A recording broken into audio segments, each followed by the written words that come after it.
श्रीमद्भागवत महापुराण तृतीय स्कंध अथ खड्विंशो अध्यायः। महदादि भिन्न भिन्न तत्वों की उत्पत्ति का वर्णन। श्री भगवानुवाच अथ ते संप्रवक्ष्यामि तत्त्वानां लक्षणं पृथक् यद्विदित्वा विमुच्येत पुरुषः प्राकृतैर्गुणैः। श्री भगवान ने कहा, माताजी, अब मैं तुम्हें प्रकृति आदि सब तत्वों के अलग अलग लक्षण बतलाता हूँ। इन्हें जानकर मनुष्य प्रकृति के गुणों से मुक्त हो जाता है। ज्ञानम निःश्रेयः सार्थाय पुरुषस्यात्मदर्शनम् यदाहुर्वर्णये तत्ते हृदय ग्रंथि भेदनम्।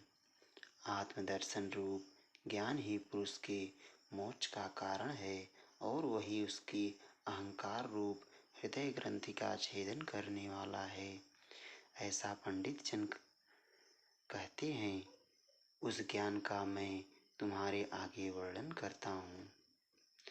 अनादिरात्मा पुरुषो निर्गुणः प्रकृतेः परः प्रत्यग्धामा स्वयं ज्योतिर्विश्वं येन समन्वितम्। यह सारा जगत जिससे व्याप्त होकर प्रकाशित होता है वह आत्मा ही पुरुष है। वह अनादि निर्गुण प्रकृति से परे अंतःकरण में स्फुरित होने वाला और स्वयं प्रकाश है।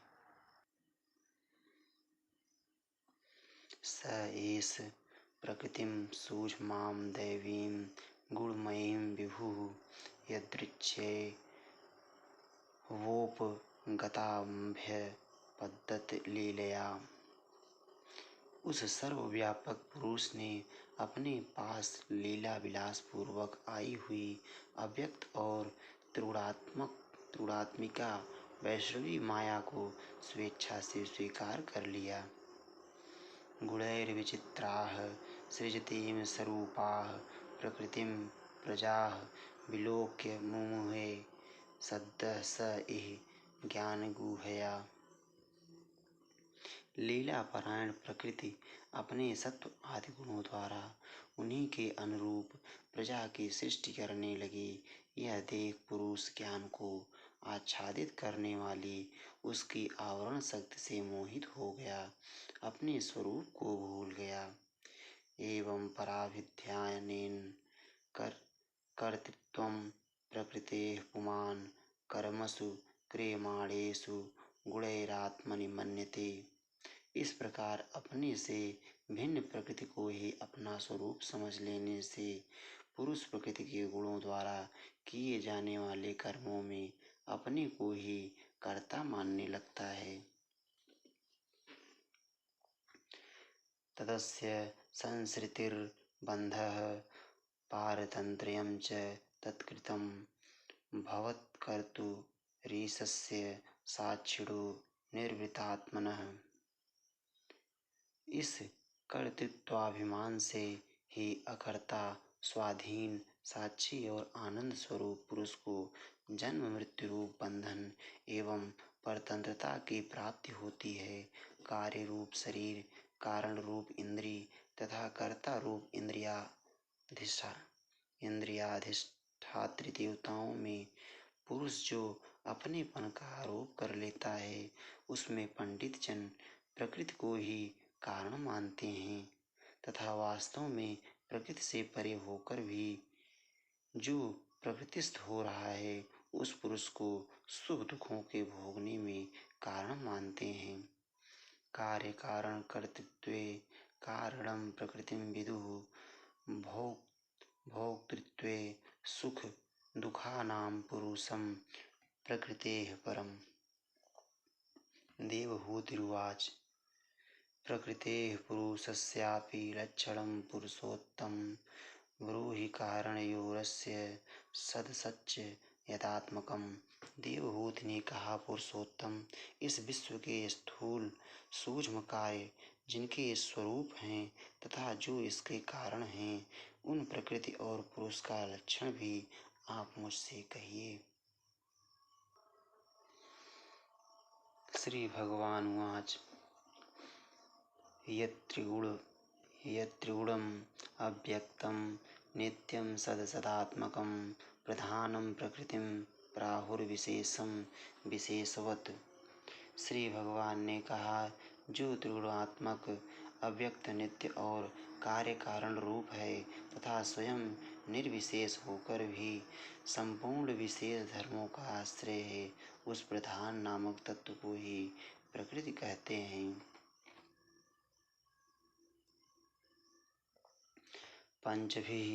पंचभिर्ब्रह्म चतुर्भिर्दशभिस्तथा एतच्चतुर्विंशतिकं गणं प्राधानिकं विदुः। 5 महाभूत, 5 तन्मात्रा, 4 अंतःकरण और 10 इंद्रिय, इन 24 तत्वों के समूह को विद्वान लोग प्रकृति का कार्य मानते हैं। महाभूतानि पंचैव भूरापो अग्निर्मरुन्नभः तन्मात्राणि च तावन्ति गन्धादीनि मतानि मे। पृथ्वी, जल, तेज, वायु और आकाश, ये 5 महाभूत हैं। गंध, रस, रूप, स्पर्श और शब्द, ये 5 तन्मात्र माने गए हैं। इंद्रियाणि 10 श्रोत्रं त्वग्दृक् नासिकाः वाक्करो चरणो मेढ्रं पायुर्दशम उच्यते। श्रोत्र, त्वचा, चक्षु, रसना, नासिका, वाक्, पाणि, पाद, उपस्थ और पायु, ये 10 इंद्रियां हैं।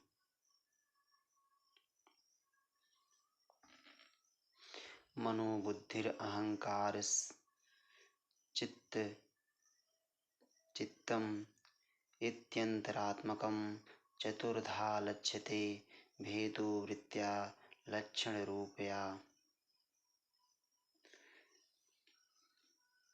मन, बुद्धि, चित्त और अहंकार, इन 4 के रूप में एक ही अंतःकरण अपनी संकल्प, निश्चय, चिंता और अभिमान रूपा 4 प्रकार की वृत्तियों से लक्षित होता है। एतावानेव संख्यातो ब्राह्मणः सगुणस्यः सन्निवेशो मया प्रोक्तो यह कालः पंचविंशकः। इस प्रकार तत्वज्ञानी पुरुषों ने सगुण ब्रह्म के सन्निवेश स्थान इन 24 तत्वों की संख्या बतलाई है। इनके सिवा जो काल है वह 25वां तत्व है।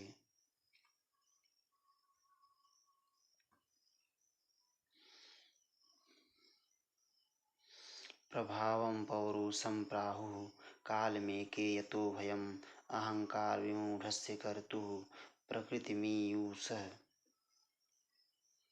कुछ लोग काल को पुरुष से भिन्न तत्व न मानकर पुरुष का प्रभाव अर्थात ईश्वर की संहार कारिणी शक्ति बताते हैं, जिससे माया के कार्य रूप देह आदि में आत्म तत्व का अभिमान करके अहंकार से मोहित और अपने को कर्ता मानने वाले जीव को निरंतर भय लगा रहता है। प्रकृतेर्गुण साम्यस्य निर्विशेषस्य मानवी चेष्टा यतः स भगवान काल इत्युपलक्षितः।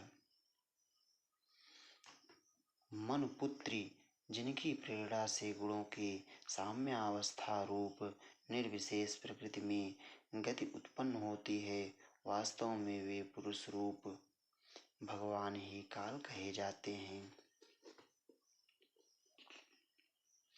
अंतः पुरुष रूपेण काल रूपेण यो बहिः समन्वेत्तेष सत्त्वानां भगवानात्म मायया। इस प्रकार जो अपनी माया के द्वारा सब प्राणियों के भीतर जीव रूप से और बाहर काल रूप से व्याप्त हैं, वे भगवान ही 25वें तत्व हैं।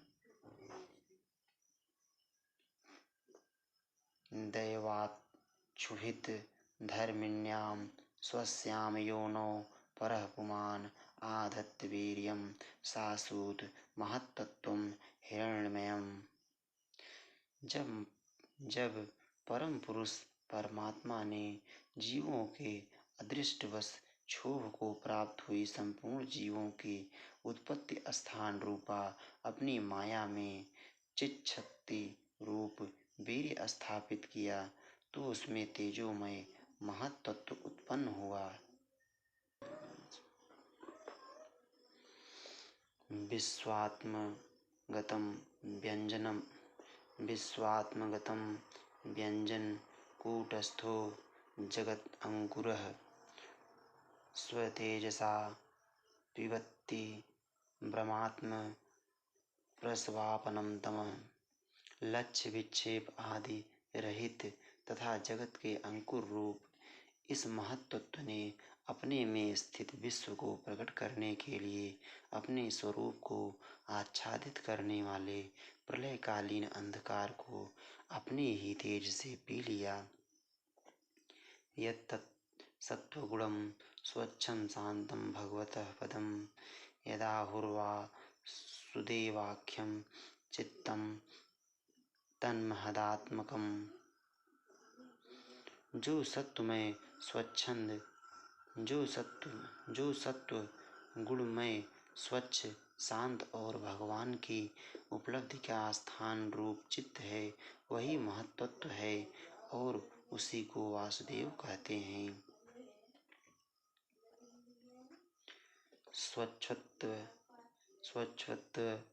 स्वच्छत्वं विकारित्वं शान्तत्वमिति चेतसः वृत्तिर्लक्षणं प्रोक्तं यथापां प्रकृति परा। जिस प्रकार पृथ्वी आदि अन्य पदार्थों के संसर्ग से पूर्व जल अपनी स्वाभाविक फेन तरंग आदि रहित अवस्था में अत्यंत स्वच्छ विकार शून्य एवं शांत होता है, उसी प्रकार अपनी स्वाभाविकी अवस्था की दृष्टि से स्वच्छत्व, अविकारित्व और शांतत्व ही वृत्तियों सहित चित्त का लक्षण कहा गया है। महत्तत्वादि पूर्वाणा भगवद्वीर्य संभवात् क्रियाशक्तिरहंकार स्थिविधि संपद्यत।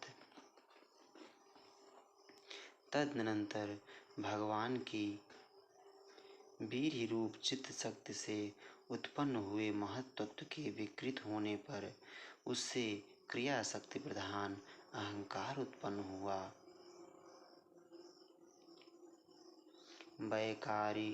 वैकारिक अस्तैजसश्च तामसश्च यतो भवः मनसश्च इंद्रियाणां च भूतानां महताम अपि।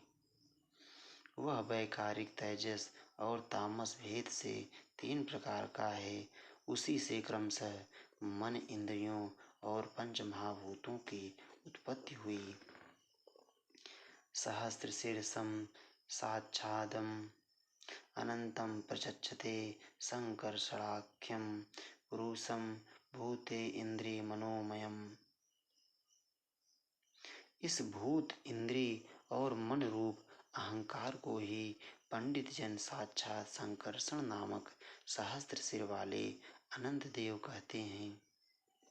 कर्तृत्वं करणत्वं च कार्यत्वं चेति लक्षणं शांत घोर विमूढ़त्व इति वा स्याद् अहंकृते। इस अहंकार का देवता रूप से कर्तृत्व, इंद्रिय रूप से कारणत्व और पंचभूत रूप से कार्यत्व लक्षण है तथा सत्व आदि गुणों के संबंध से शांतत्व, घोरत्व और मूढ़त्व भी इसी के लक्षण हैं। वैकारिका द्विकुर्वाणान् मनस्तत्त्वं जायत यत् संकल्प विकल्पाभ्यां वर्तते काम संभवः। उपर्युक्त 3 प्रकार के अहंकार में से वैकारिक अहंकार के विकृत होने पर उससे मन हुआ, जिसके संकल्प विकल्पों से कामनाओं की उत्पत्ति होती है।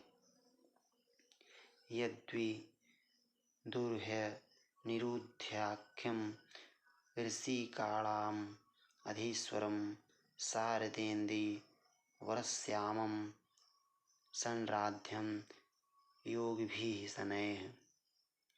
यह मनस्तत्व ही इंद्रियों के अधिष्ठाता अनिरुद्ध के नाम से प्रसिद्ध है। योगीजन शरतकालीन नील कमल के समान श्याम वर्ण वाले इन अनिरुद्ध जी की शनैः शनैः मन को वशीभूत करके आराधना करते हैं।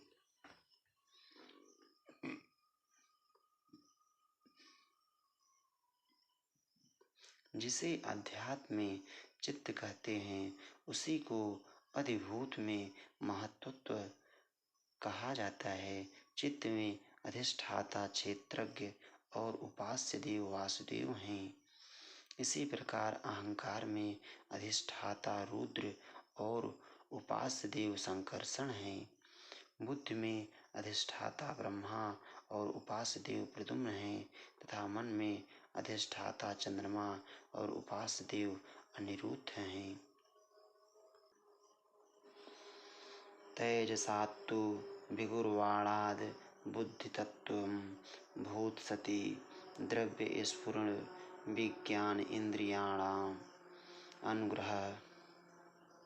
साध्वी, फिर तेजस अहंकार में विकार होने पर उससे बुद्धि तत्व उत्पन्न हुआ। वस्तु का स्फुरण रूप विज्ञान और इंद्रियों के व्यापार में सहायक होना, पदार्थों का विशेष ज्ञान करना, ये बुद्धि के कार्य हैं। संशयोऽथ विपर्यासो निश्चयः स्मृतिरेव च स्वाप इत्युच्यते बुद्धिर्लक्षणं वृत्तितः पृथक्।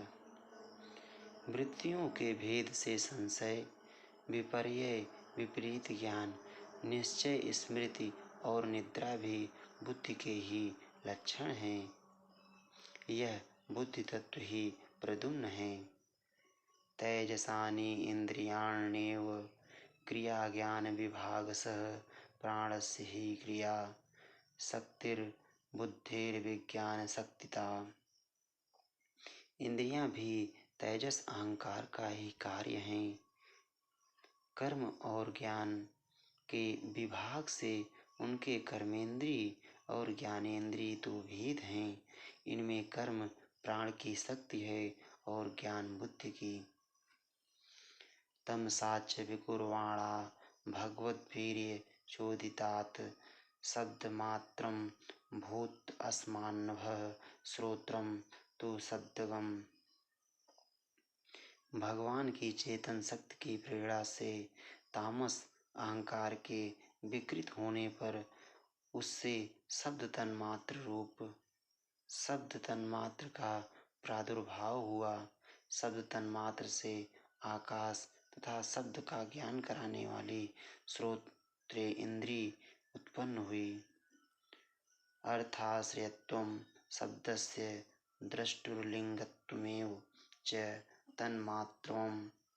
तन्मात्रत्वं च नभसो लक्षणं कवयो विदुः। अर्थ का प्रकाशक होना, ऊंट में खड़े हुए वक्ता का भी ज्ञान करा देना और आकाश का सूक्ष्म रूप होना, विद्वानों के मत में यही शब्द के लक्षण हैं। भूतानां छिद्रदातित्वं बहिरन्तरमेव च प्राणे इन्द्रियात्म अधिष्ठ्यन्त्वं नभसो वृत्तिलक्षणम्। भूतों को अवकाश देना, सबके बाहर भीतर वर्तमान रहना तथा प्राण इंद्रिय और मन का आश्रय होना, ये आकाश के वृत्ति कार्य रूप लक्षण हैं।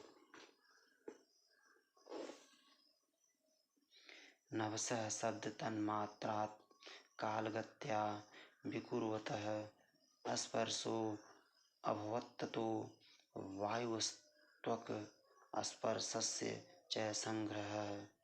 फिर शब्द तन्मात्र के फिर शब्द तन्मात्र के कार्य आकाश में कालगति से विकार होने पर स्पर्श तन्मात्र हुआ और उससे वायु तथा स्पर्श का ग्रहण कराने वाली त्वग् इंद्री यानी त्वचा उत्पन्न हुई।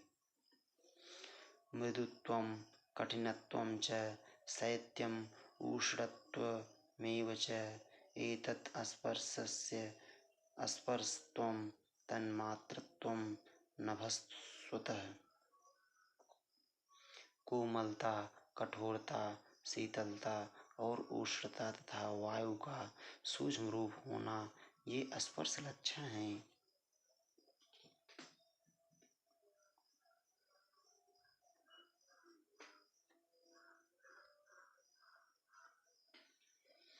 चालनं व्यूहनं प्राप्तिर्नेतृत्वं द्रव्यशब्दयोः सर्वे इन्द्रियाणाम् आत्मत्वं वायोः कर्माविलक्षणम्। वृक्ष की शाखा आदि को हिलाना, तृणा आदि को इकट्ठा कर देना, सर्वत्र पहुँचना, गंध आदि युक्त द्रव्य को घ्राण आदि इंद्रियों के पास तथा शब्द को श्रोतेंद्रिय के समीप ले जाना तथा समस्त इंद्रियों को कार्य शक्ति देना, ये वायु की वृत्तियों के लक्षण हैं।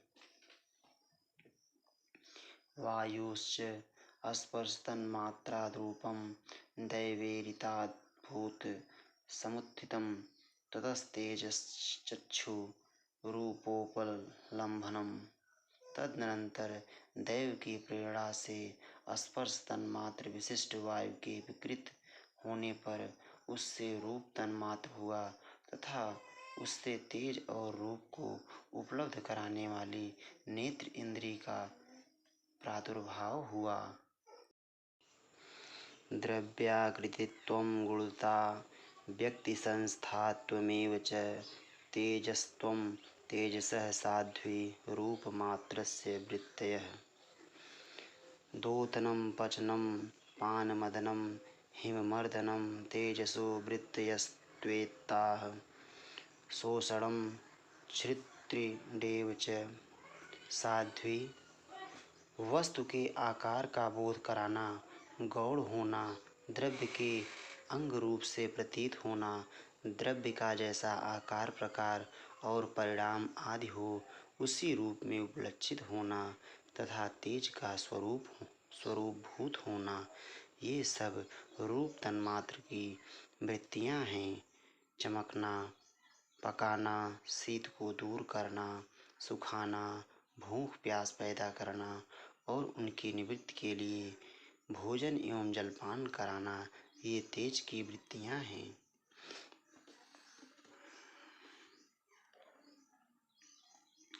रूपमात्रा द्विकुर्वाणा तेजसो दैवचोदितात् रसमात्रं भूत अस्मादम्भो जिह्वा रसग्रहः कषायो मधुरस्तिक्तः कट्वम्ल इति नैकधा भौतिकानां विकारेण रस एको विभिद्यते। क्लेदनं पिण्डनं तृप्तिः प्राणनाप्यायनोदनं तापापनोदो भूयस्त्वम् अम्भसो वृत्त्यस्त्विमाः। फिर दैव की प्रेरणा से रूप तन्मात्र में तेज के विकृत होने पर उससे रस तन्मात्र हुआ और उससे जल तथा रस को ग्रहण कराने वाली रस इंद्रिय यानी जिह्वा उत्पन्न हुई। रस अपने शुद्ध स्वरूप में एक ही है, किंतु अन्य भौतिक पदार्थों के संयोग से वह कसैला, मीठा, तीखा, कड़वा, खट्टा और नमकीन आदि कई प्रकार का हो जाता है। गीला करना, मिट्टी आदि को पिंडाकार बना देना, तृप्त करना, जीवित रहना, प्यास बुझाना, पदार्थों को मृदु कर देना, ताप की निवृत्ति करना और कूप आदि में निकाल लिए जाने पर भी वहाँ बार बार पुनः प्रकट हो जाना, ये जल की वृत्तियां हैं।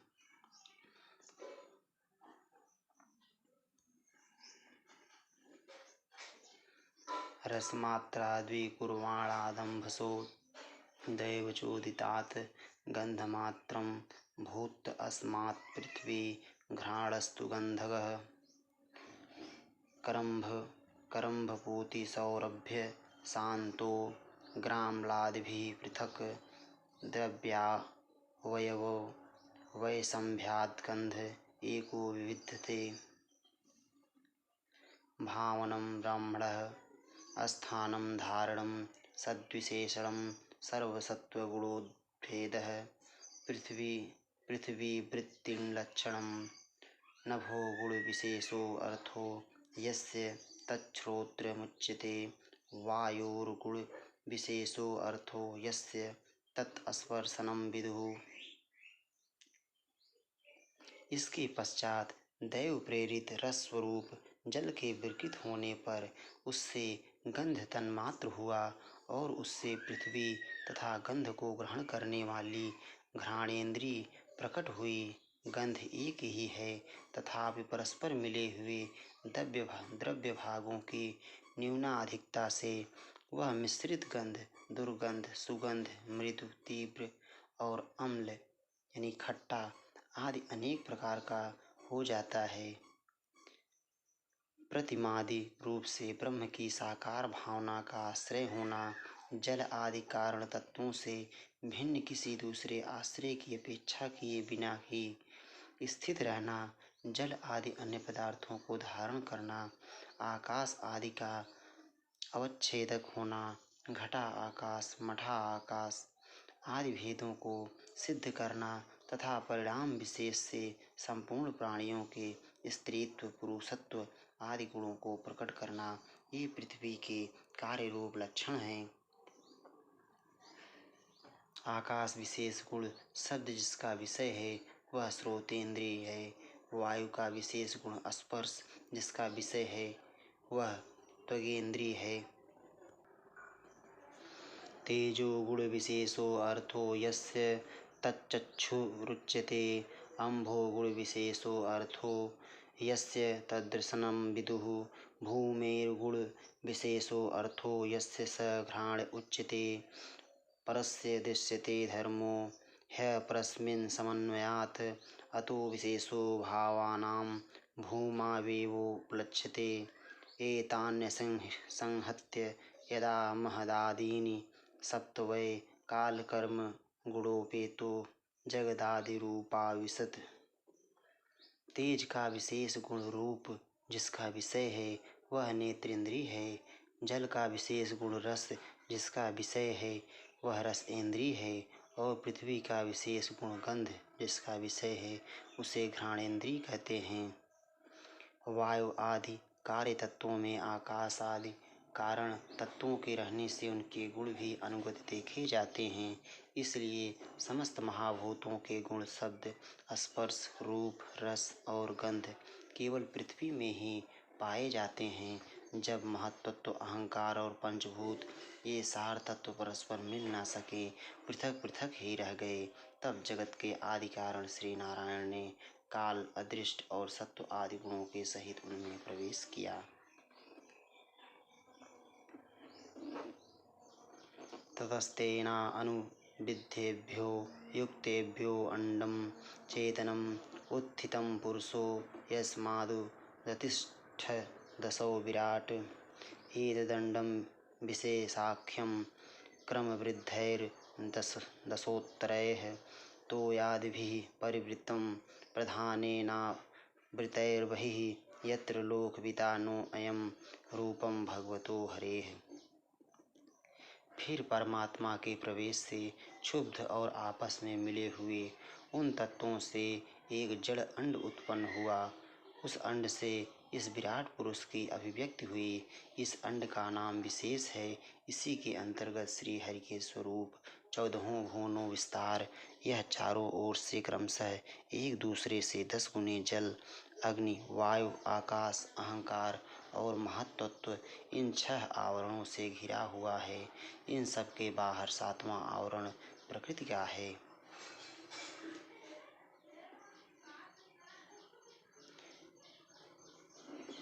हिरण्यं या दंडकोशादुत्थितं उत्थाय सलिले सयात् तमाविश्य महादेवो बहुधा निर्विभेदखं निर्भिद्यतास्य प्रथमं मुखं वाणी ततो अभवत् वाण्या वह्निरथो नासे प्राणोतो घ्राण एतयोः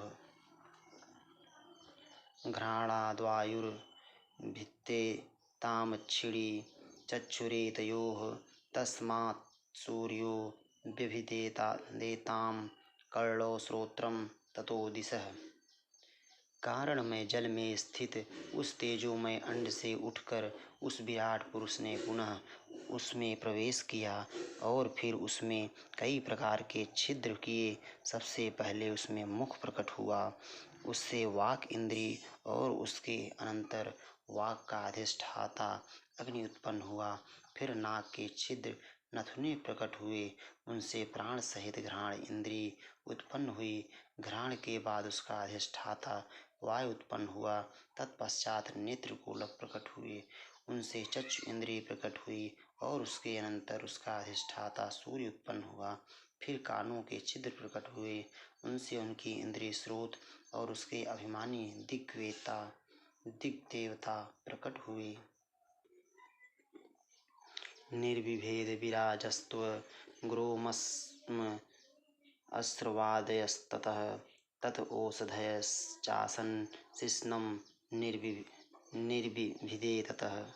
इसके बाद उस विराट पुरुष की त्वचा उत्पन्न हुई, उसमें रोम, मूछ, दाढ़ी तथा सिर के बाल प्रकट हुए और उसके बाद त्वचा की अभिमानी औषधियाँ, अन्न आदि उत्पन्न हुई। इसके पश्चात लिंग प्रकट हुआ।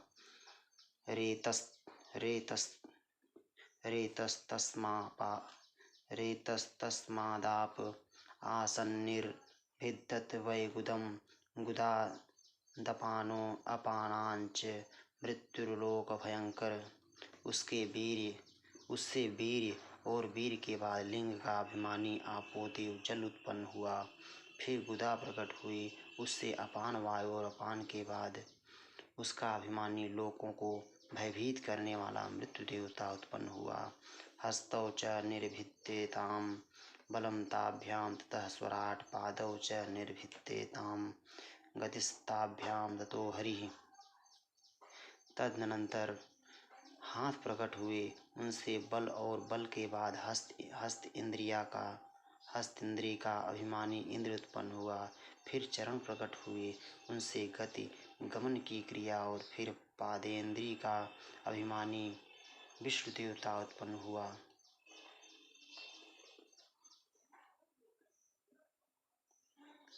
नाड्यो अस्य निर्भिद्यन्त ताभ्यो लोहित माभृतं नद अस्ततः संभवन्नुदरं निर्भिद्यत। इसी प्रकार जब विराट पुरुष की नाड़ियाँ प्रकट हुई तो उनमें रुधिर उत्पन्न हुआ और उससे नदियाँ हुईं। फिर उसके उदर पेट प्रकट हुआ। क्षुत्पिपासे ततः स्यातां समुद्रस्त्वेत योरभूत अथास्य हृदयं भिन्नं हृदयान्मन उत्थितम्। उससे क्षुधा पिपासा की अभिव्यक्ति हुई और फिर उदर का अभिमानी समुद्र देवता उत्पन्न हुआ। तत्पश्चात उसके हृदय प्रकट हुआ, हृदय से मन का प्राकट्य हुआ।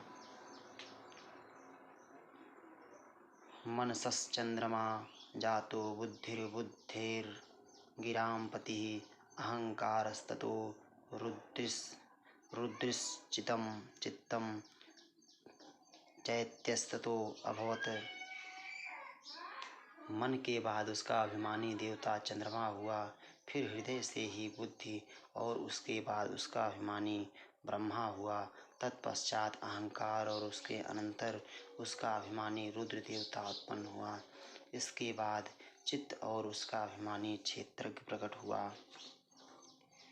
एते ह्यभ्युत्थिता देवा नैवास्योत्थापने असकन् पुनराविवुषुः खानि तमुत्थापयितुं क्रमात्। वह्निर्वाचा मुखं भेजे नोदतिष्ठत्तदा विराट घ्राणेन नासिके वायुर्नोदतिष्ठत्तदा विराट। जब ये क्षेत्रज्ञ के अतिरिक्त सारे देवता उत्पन्न होकर भी विराट पुरुष को उठाने में असमर्थ रहे तो उसे उठाने के लिए क्रमशः फिर अपने अपने उत्पत्ति स्थानों में प्रविष्ट होने लगे। अग्नि ने वाणी के साथ मुख में प्रवेश किया परंतु इससे विराट पुरुष न उठा। वायु ने घ्राणेन्द्रिय के सहित नासा छिद्रों में प्रवेश किया फिर भी विराट पुरुष न उठा।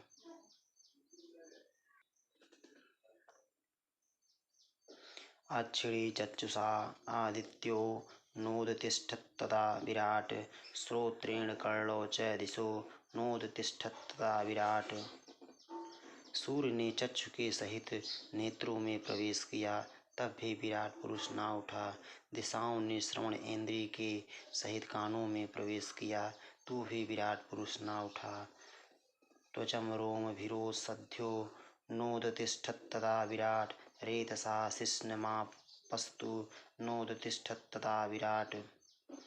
औषधियों ने रोमों के सहित त्वचा में प्रवेश किया फिर भी विराट पुरुष न उठा। जल ने वीर के साथ लिंग में प्रवेश किया तब भी विराट पुरुष न उठा। गुदम मृत्युर्पानेन नोदतिष्ठत्तदा विराट। हस्ताविन्द्रो बलेनैव नोदतिष्ठत्तदा विराट। मृत्यु ने अपान के साथ गुदा में प्रवेश किया फिर भी विराट पुरुष न उठा। इंद्र ने बल के साथ हाथों में प्रवेश किया परंतु इससे भी विराट पुरुष न उठा। विष्णुर्गत्यैव चरणौ नोदतिष्ठत्तदा विराट। नाडीर्नद्यो लोहितेन नोदतिष्ठत्तदा विराट। विष्णु ने गति के सहित चरणों में प्रवेश किया तो भी विराट पुरुष न उठा। नदियों ने रुधिर के सहित नाड़ियों में प्रवेश किया तब भी विराट पुरुष न उठा। क्षुत्रिडिभ्या मुद्रम सिन्धुर्नोदतिष्ठत्तदा विराट। हृदयं मनसा चन्द्रो नोदतिष्ठत्तदा विराट। समुद्र ने क्षुधा पिपासा के सहित उदर में प्रवेश किया फिर भी विराट पुरुष न उठा। चंद्रमा ने मन के सहित हृदय में प्रवेश किया तो भी विराट पुरुष न उठा। बुद्धया ब्रह्मापि हृदयं नोदतिष्ठत्तदा विराट। रुद्रो अभिमत्या हृदयं नोदतिष्ठत्तदा विराट। ब्रह्मा ने बुद्धि के सहित हृदय में प्रवेश किया तब भी विराट पुरुष न उठा। रुद्र ने अहंकार के सहित उसी हृदय में प्रवेश किया तो भी विराट पुरुष न उठा। चित्तेन हृदयं चैत्यः क्षेत्रज्ञः प्राविशद्ददा विराट। तदैव पुरुषः सलिलादुत्तिष्ठत्।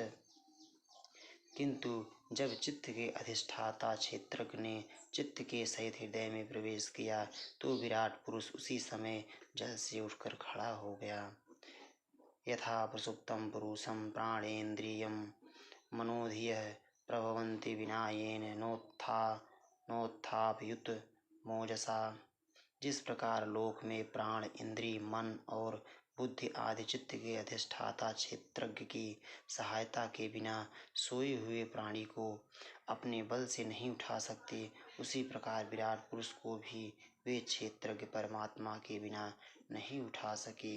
तस्मिन् प्रत्यगात्मानं धिया यो प्रवृत्तया भक्तया विरक्तया ज्ञानेन विविच्यात्मनि चिन्तयेत्। अतः भक्ति वैराग्य और चित्त की एकाग्रता से प्रकट हुए ज्ञान के द्वारा उस अंतरात्म स्वरूप क्षेत्रज्ञ को इस शरीर में स्थित जानकर उसका चिंतन करना चाहिए। श्री राधा वल्लभ लाल की जय। इति श्रीमद्भागवते महापुराणे पारमहंस्यां संहितायां तृतीय स्कंधे कापिलेये तत्त्वसमाम्नाये षड्विंशो अध्यायः। श्री राधा वल्लभ लाल की जय।